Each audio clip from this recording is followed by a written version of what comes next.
Play this. Territory. So sounds to me like you're still a member of the Jamaica Labour Party and you're campaigning. I've never left. I have never stopped campaigning. Him never left and him never stopped campaign.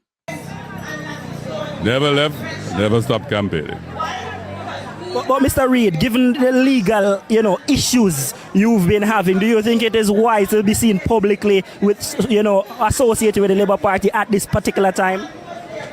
I don't even know why I asked that question. I am a free agent, and all political parties are public institutions, and I still voted in local. The man asks you that you're a criminal. You're a bomb-clad criminal. You piece of shit, yo. Hey, let me tell you this. Hey, Andrew, the worst thing for Jamaica, This piece of shit, yeah. Him and them know the money goes to them drawing back. Andrew, the worst thing for Jamaica, yeah? Yeah? All right. Hey, me don't want them tell me none about no get to you.